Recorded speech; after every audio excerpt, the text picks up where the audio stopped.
welcome to the podcast. Gracias. Hey, please introduce yourself and let's get going. My name is Juan Pa. I come from Liberia, proud son of this province, proud cook. You're lots of things. Well, you have to be growing up here, you know, like I tried to explain to many people when I was growing up, there weren't Lipton sweet tea in a powder, you know, like that sort of things. You couldn't get it on a shelf. Like people traveling to San Jose will come back and it will bring us like candy bars, like Choice, which is like a Costa Rican brand, and it will be like the newest thing. And I remember people that came from the States getting Snicker bars and Butterfingers and all sort of like that shitty candy, but for us was impossible. A bag of Lay's, like you couldn't, like it was unheard of here. There were like very specific, super expensive, super exclusive little supermarkets in like Playa Potrero and Tamarindo when I was a kid, and you could go there, but like it was something like paying, I don't know, $20 for a bag of chips. So the tourism brought those things which are so sweet and attractive and addictive, and fast forwarding through it, Burger King and Nicoya and all types of stuff. Well, yeah, globalization. You know, you just can't fight the bounce of the machine. Like it's still beautiful, but it's when I got here, there was only 2 houses on this street. Now, like it's very different. Like how do you feel about seeing the inevitable happen? Because even though I'm even inside the machine from my day job, I never expected Nosara to do this. Like I never once thought it. It used to be very challenging to get here, and people didn't believe in the town, and I loved that. Yeah. But now it's very popular, and there's lots of different stuff coming in. So what's your take on that? Well, my dad developed a big part of Bahia Culebra, where Papagayo is, actually the property where Four Seasons sits on. Whoa. That was like a glamping site when I was a kid. So back then, the whole thing of sustainable development was already like ingrained in my DNA because my dad was doing it. But my dad's from San Jose. My mom, which is Liberiana, her dad was like a big cattle rancher who didn't care about anything but his farm. So it was like that clash of like the cultures were keep everything as is, and we don't want to invest in anything else that is not farm related. And then my dad and like the whole school of thought of let's develop this because it has more value to use this property here as opposed to for tourism as opposed to cattle ranching at the time. So for me, like I've been immersed in the whole development with a conscience and the sustainability part very ingrained. Yeah, there's excesses as in everywhere. As long as it makes sense, there has to be a sweet balance between absolute conservationism and absolute development. Oh man, you got to pause on what you just said. We got to trademark that. There has to be a sweet balance. So Sweet Balance is the name of the song that we're going to write together. Sure. Your take is interesting because you've always very, very well lived in each world. Yeah. And now I understand why, because you just explained your background. Pues sí, it's I mean, you can go to the excess of go off grid and live off the land, which is awesome and admirable. But in real life, and from my perspective, if you try to keep it as it was 30 years ago, I'm 37. So when I was growing up, Playa del Coco was very well developed. Tamarindo was 50% of what it is right now. It was about because Playa del Coco was the first settlement on the northern part of Guanacaste that was developed for tourism. So you saw this firsthand, like well, not firsthand. I'm a second generation. My mom and and her sisters and brothers, they were immersed in the first settlement of Playa del Coco. Okay, yeah, I was meaning in tourism. You saw the plane take off and get in the air. And I mean, my family was always involved in the Chamber of Tourism, even when Aeropuerto Tomás Guardia, which is Aeropuerto Daniel Oduber. Tomás Guardia was the first Guanacastecan president, but Daniel Oduber did a lot for the province, and then he got renamed to Daniel Oduber, which is from San Jose. But for us, still one Llano Grande. I didn't know that. Yeah, well, there's a lot of story, but people from San Jose keep hitting. Hey, why do people from different sections of Costa Rica fight so much? Like if someone's from San Jose and there's a group of people from Nosara, the people from Nosara itself are like, hey, you're from Chepe. But then at the same time, if someone from Nicaragua walks in, then the San Jose guy and the Nosara guys are against, even, like, you see what I'm saying? And then if I walk in, it's like the gringo. Like, but there's also these regionalisms, right? So for example, La Bajura, you know, Carrillo, which is Philadelphia, Santa Cruz, Nicoya, and then the peninsular distritos, Ojancha, Nandayure, Cóbano, Lepanto, all of that are called La Bajura. And then Liberia, La Cruz, Bagaces, Carrillo, Cañas, Avangares is called La Altura. So there is like a bit of collision between La Bajura and La Altura, but not all the cantones, right? Because people from Tilarán, for example, and Avangares are on the other side of the mountain, so they were settled by people from the capital city, from Naranjo and Zarcero. So there was a natural border there to create that. Yeah, so like go back to 1824, right? La anexión del Partido de Guanacaste. You have Liberia, what is La Cruz now, and then the ridge that separates a bit of Cañas and Bagaces were part of Costa Rica. Mm-hmm. So between the part that wanted to annexate and the part that wanted everything to remain the same, which was Liberia. They're still mad. Well, it's not mad about that, but there is always a collision. I played basketball in my life, and I remember coming to La Bajura to play. It was always something. We always, and not always, but fist fights and like dirty play. There's a tension it's a boiling, like it seems like it's hot. Exactly. I really thought it was football. Or soccer for people who don't understand. Well, you choose your flag. I wouldn't say that's the only reason. Well, no, but I thought that kept it alive. Yes, and then people from the capital city, like the main metropolitan valley, used in a long time ago to talk down about Guanacastecans. They will call them Nica Regalados, right? Mm-hmm. So there is always something. So it's a Guanacaste versus the Great Metropolitan Area, or Costa Rica and Nicaraguans, or Liberia and, well, Altura versus Bajura. But it's still, it's something, like we say here, eso se mama, like you drink it, you're nurtured by that, and you learn it, and it forms your identity of sorts.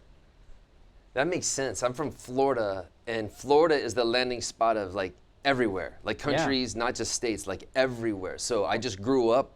It didn't matter any color or nationality to me. It just mattered who did the best job at this and who did people like the most. That was it. And like you go north of the Mason-Dixon line or south, and there's always some like it's like Mountain Ridge, dude. As old as time, man. There's always how it one. Goes. Yeah. Well, Nosara's kind of neat because we do have such a melting pot. And you're interesting because you're truly, even in your DNA, as it brought up. So a podcast is fun. I get to learn people about that. So fast forward to here now. What are you doing? What's happening?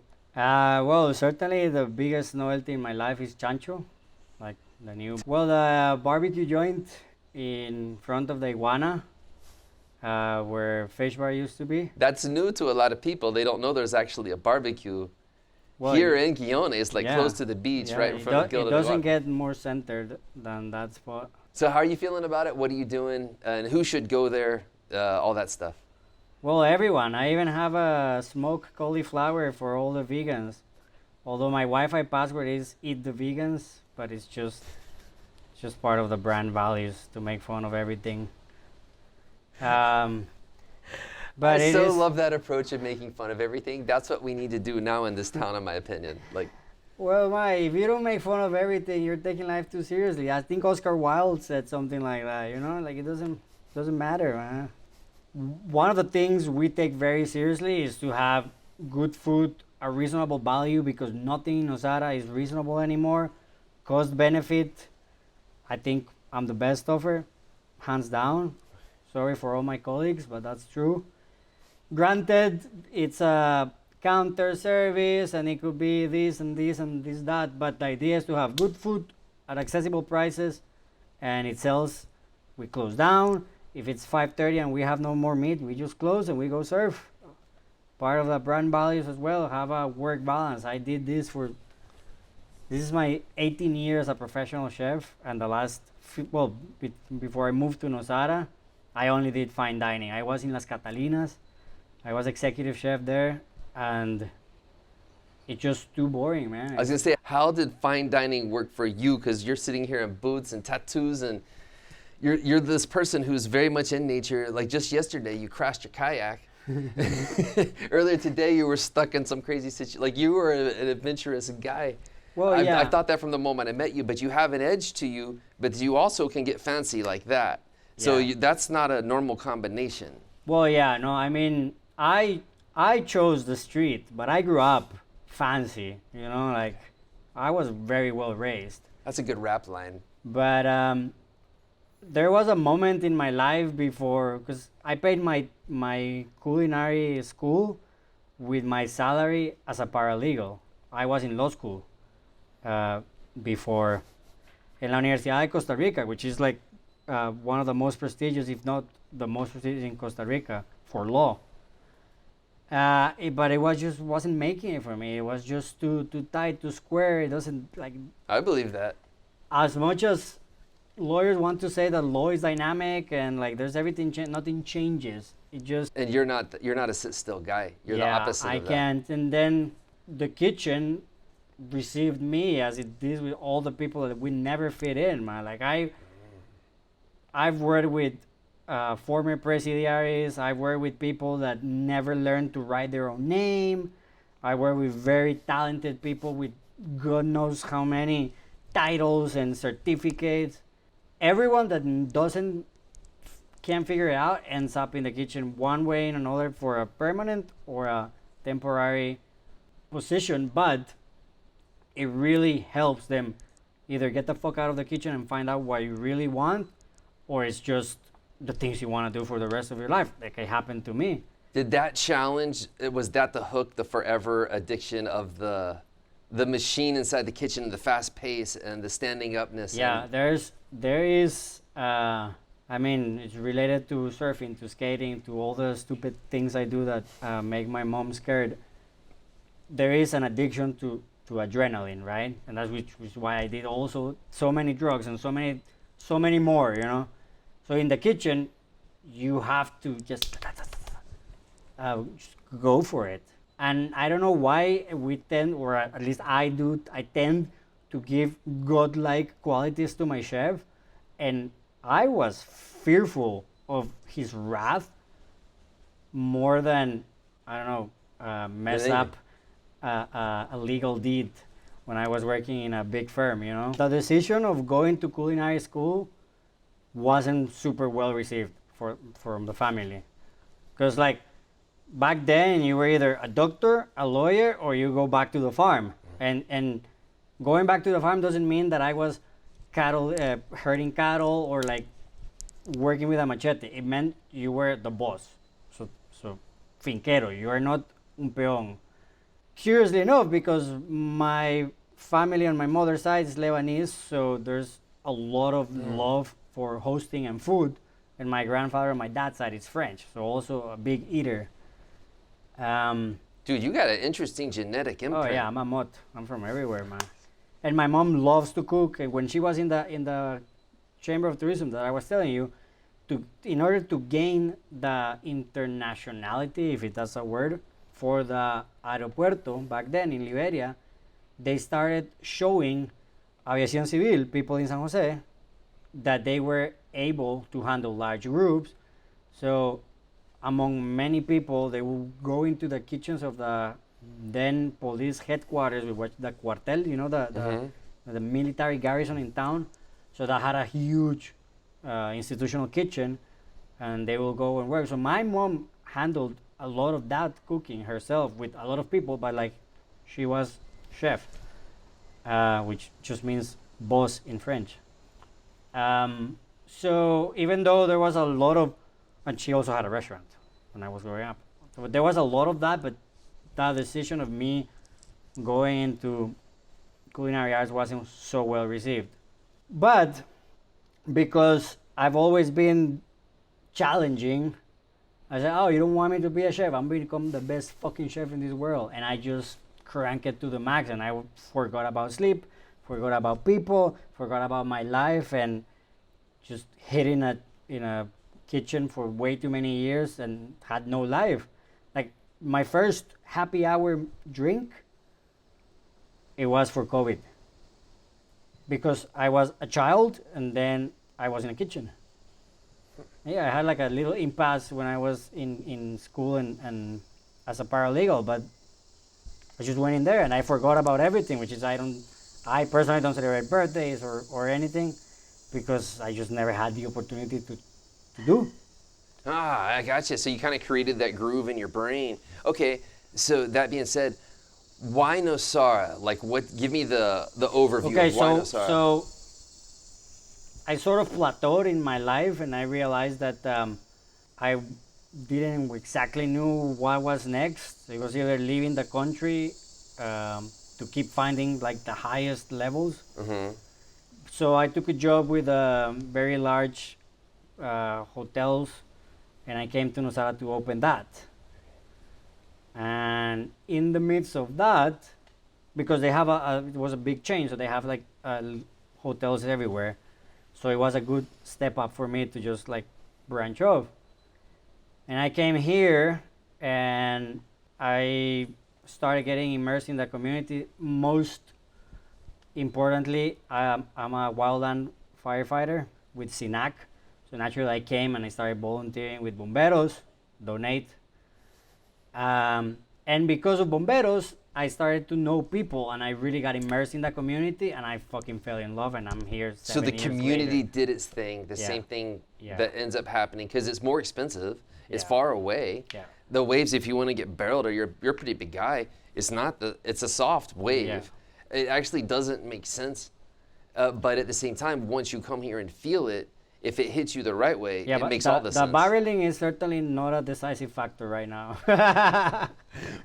Stop crashing your kayak. Yeah. Actually, hey, tell that story real quick. I needed to be humble, man. I was having a great fucking day, and I was just fishing, man, out of a sudden. Like, I live in the Boca. I've lived there since I moved here. I'm pretty confident on my skills as a waterman, and especially in the rear mouth area. We had a rogue set. So when I saw it, I started fucking paddling as hard as I could, and I tried to surf it, and I just barreled. And it's a 14-foot kayak, so I just went like catapult, like that. And by the time I resurfaced, because I ate the whole set. The kayak was like 600 meters, and in a rip, we just went. I start paddling back. It's a long fucking swim. I keep paddling. I get to shore again. And there's no way I could land that thing without crashing again. Paddling again, tumble again, and like the third time I ate shit, I just grabbed onto the, like, fuck it, just Here we go. dragged me to the beach, and I was stumbling and like hitting. I beached the kayak, I pulled it all the way up, started walking to my house to get a flashlight, regroup, catch a bread, water. I put on messages because it was already like 6:30 by the time I got home, so I didn't want my beautiful girlfriend to get worried, so I sent her a message. Then when I texted you, yes, it was insane. You had a full circle day. You had too much fun here, so the universe had to make you balance it out with your experience. But then you got it back. It was. Yeah. I guess that's living. What's the bad about this place? Like, what bothers you? Like, what's the thing that if you could snap your fingers, what's like 2 or 3 things, if you had a laser beam, you could just zap away that problem, what would you do for here? Oh man, crowded lineups for sure. The lack of awareness of like realizing where the fuck you are, you know? Like when I came to Nosara, you could sit at Chivo and you will have someone in the billions on the left hand side, and on the right hand side someone earning 2,000 colones an hour, you know? And it was the great fucking time. Beautiful. Yeah. So I think after COVID, that changed a bit because we had like an influx of people that really never connected, which is leaving. I feel it, I see it, and we're slowly getting back the old tourism that is a little bit more connected with the with not only tourism per se, but like a new people that are coming to establish themselves here are more connected, and I think the pressure of the again tight knit community, because it's getting tighter again, really pushes people to either, como decimos en Guanacasteco, o cabrestea o se ahorca. El cabresto is, it's so you either lift your neck or you hang. It's the cabresto is for training horses. It goes, but it's tight. So if you don't lift your, o cabrestea o se ahorca, you know, which means like you either align yourself or you get the fuck out. Interesting. Nosara has a way of sort of making that happen sometimes. Yeah. A lot of people come from wherever they're from, but there's so many successful people in the world coming here, and they're used to, I'm number one in Toronto at this restaurant, or this business, or this setup, or this thing, and I'm number one from England, and I'm like, a lot of big egos come through. My opinion is if we tear down the walls and the barriers, and we don't just sit in our islands like, this was my realtor, this was my surf instructor, this was my yoga instructor, this was my attorney, so I'm just gonna stay here. We need that to like eradicate, and information needs to flow. It's very interesting that you're saying about information has to flow, because in an ever more technological thing, people no longer walk in just to walk in. Like you have to Google and TripAdvisor and like social media, whatever the kids do these days.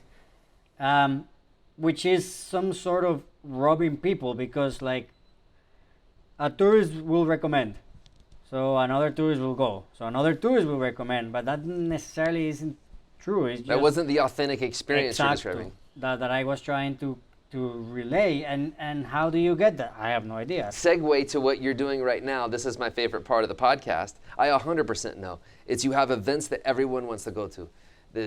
The poor gringo, the poor tico, the rich tico, the rich gringo, something that every socioeconomic demographic wants to go to, and that's what you're doing. Yeah. And when you contacted me about this a couple months ago, I'm like, I'm 100% in.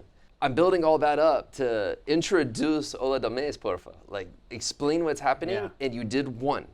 Yeah. What happened and what did you see? I get excited talking about this stuff. Yeah, no, it was a great event. Well, you just linked everyone, and you just started in the peak of the rainy season. Sí. What if you can keep it going? I'm behind this one. Like, what if you can keep it going? Well, no, it's we are going to keep. So what is it? Doing so. Ola del Mes was a virtual tournament, if I can call it that, of some like a surf contest, but virtual. So it was super easy to participate. You just upload a picture, no, a video. I don't remember anymore. Either. Or both, yeah, and then the person who uploaded the thing got the prize, and we had a panel of judges that the idea is to keep changing them to explain the categories real quick for people who don't know what we're talking about. So, well, we had best wipeout, which I'm also that's my favorite at it, yeah. Best wave female, best wave male. You had best longboard, best shortboard, and then you had old people, young people, and an aerial. No, those we're gonna get more. We're gonna get Groms and like, yeah. There's more categories, but at the and everyone's invited to participate. Yeah, anyone. It doesn't matter who. Yeah. So it was designed to give the prize to the person uploading, because my idea was so the people more engaged with the surf are not with the surf virtually are not necessarily surfers, right? It's like photographers and like promoters and like the boyfriend or girlfriend that had to sit down on the beach that day and take video of their significant just other, everyone, for everyone from every angle. Yeah, Kaya, who won. Actually, Kenji won. I just submitted it for him. Perfect. And EQ Surf covered. Oh my goodness. Esteban and Andy. So it was very easy to participate that way, and also because it has zero logistics, and we didn't want the heft of a responsibility of a contest, not only me as a business, but on the people participating, because like if you set there's no headache is what you're saying. Yeah, there's if you set a date, then okay, we're gonna do it this weekend, and people can't, so it's just easier because there's a lot of people doing it. Like there's every day there's people posting pictures. Yep. And You just brought everyone together is the Yeah, point that and- caught me. Everyone. most of us here, I want to say 70% of the people that live in Nosara surf. And well, 50, I don't know. You come up with a percentage, but it is certainly a big thing for people to move in. It's like a lot of nature and wellness, and then there's surf. One of your categories was also just most interesting photo. Oh yeah. So what I like Yeah. about what we ought to do is we should have given a better commercial. I should have introduced it this way. Said Chancho's, once a month you have the vote and people come eat at your restaurant, hang out, and they get to have the party and we all watch the slides. Where my day job at Surf and Osara, where I work, this is pre like Facebook, pre YouTube, pre any of that. The most fun of that job, hands down, was the community was small and we all got together after the surf session to look at the photos. We sat there and slapped See. fives and it was like, oh, look at your wipeout. Like it was, and we Yes. all went, we had something together, then we left, we went to our lives, and then we came back and we surfed and tried to get a little better, had more fun. Exactly. And we celebrated the success and laughed at the failures. And it helped me feel welcome here with locals that I couldn't speak the language, I didn't connect. I'm this big white guy. It helped me feel like, it helped me feel good. And I think that's what your event sort of did. It's also one of the things we wanted to do. Like the big decisive or one of the big decisions to move here is surfing, right? So everyone who surfs is immediately qualified to participate. So what happens? We had on the event, which was awesome, 5 different demographics. You know, like you with your family that surf, and then all the surf instructors that do that for as a work, and we had people from San Jose that came here to surf and like working different things. It was just a weird mix of people, but everyone with the common thing of surfing. It was awesome Or because barbecue. well, yeah, but like in the Hopefully both. sí, pero the barbecue was secondary, you know, because people were really there, and it was awesome because at 6, which is not something that happens in Costa Rica, everyone was there for the event. Yeah, we had a party and we danced and then had fun. Yes, after that, but from 6 to 8, just the event, everyone was there, and it was pretty cool seeing so many different people just hanging out, watching, like equalized, you know. Too. That's why I'm celebrating. I'm so Yeah, excited. it Just was- keep it going. Don't stop. It was awesome. Keep it going. No, it is. It's You just found a way to link the gram to the old person Yes. in this whole place. And again, that's what we need. yes, and in my eternal search for cohesion and like I said, equalizing everyone in the community. right. It's just easier when everyone knows everyone, you know. Bingo. So right now we have a lot of Tico surfers who want to get the contest, but they don't have the money. It's not that much money to many of the people. And if the people knew about it, Yes. then we might get there. Exacto. Your event gives a chance for someone to come eat dinner, hang out, see the event, see these, like right now, Michael and Dorian needing money to go surf. That's crazy. Yeah. That's an example to this whole town and the whole community. It doesn't matter if you dislike Dorian or Michael. It actually doesn't. The greater good is for little kids across this whole place Exacto. to see, oh, I can do that. I have hope, and they have someone to look for. There's enough money around here. Yes. There is. Also, one of the other things that we want to do with Chancho is keep it very reasonable that it could be a repeat in a week, because I'm coming up with like outdoor games and so kids can hang out or like adults do. But my idea is to, again, make it engaging with everyone. Like inclusive. Exactly, inclusive. Thanks. That's the word I was looking for. So we're also doing a pig picking on November 30th for the bomberos. But in a pig picking event, or like the whole thing about barbecue, and my vision on barbecue is come hang out at my backyard, you know? So you don't have to think about it. You want a quick bite, you come in, you grab and you go. So the idea of Interesting. this whole backyard, keeping it simple, keeping it good, in order to be, okay, repeat, there is a selfish reason, repeat business for me, but it's also like you can play cornhole, like I said before, like with a billionaire or with a construction worker. But it's the whole flow about your backyard. Like you don't have to think about it. You just come in like, oh, you're hanging out at your buddy's place. You have a foot in each thing. The guy sitting at the bar, you nailed it. It could be this, it could be a billionaire, it could be a poor person. There's no edge to you, and I enjoyed that. I felt welcome around you, so I appreciate it.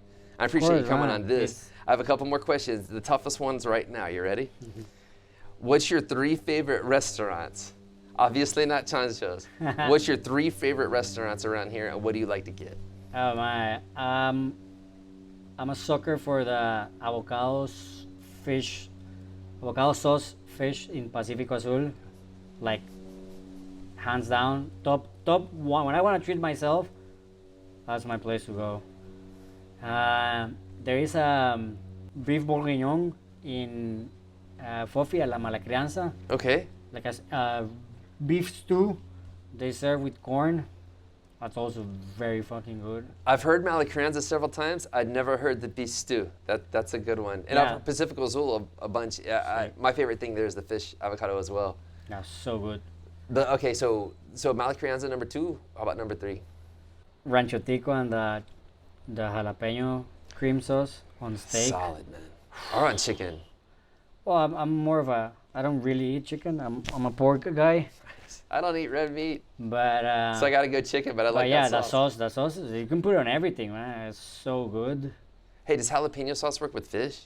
Get it breaded, because you will add a good texture. It won't be pasty. Because if you slap on a just on the griddle and you put the sauce, it will be like pasty. But if you bread it, the cream and the texture of the breading will work. I'm learning, man. I Yeah. appreciate you, dude. Hey, is there any jokes or funny things or messages or shout outs or anything that you'd like to get out there while you have this platform? Mind your driving and where you park, because we don't have roads and it gets crazy in high season. We have this pig picking in benefit for the bomberos on November 30th, which is my favorite organization. I know I'm biased, but donate. And I don't know, man. Have fun. Keep it. Come to keep Olos it de real. Mes. Yeah. Keep an eye on the social media of the Chancho for the Ola del Mes event. Just be real, man. That's the Alright. other thing, man. This is a town with a lot of two-face and lack of backbone. Like, I know that I'm loud and I stomp and I am not everyone's cup of tea, but I rather strongly disagreeing with someone that it's stern than mildly people that just squiggle into shit. So be real. I think that's probably what you miss the most about Daniel. Oh man. He was your counterpart for that. Yeah. We go on and on, banter like crazy. Rest in peace for him, and be more Fucking like him in Daniel. that way. Yeah. You need people to. definitely. You need. It says in the Bible, in the Old Testament, iron sharpens iron. Exacto. That's Yeah. Sometimes they wanna whack me with iron, but I definitely understand. Thanks for coming on. I really enjoyed it. Yeah, buddy. Thank you, man. Pura vida, man. Pura vida.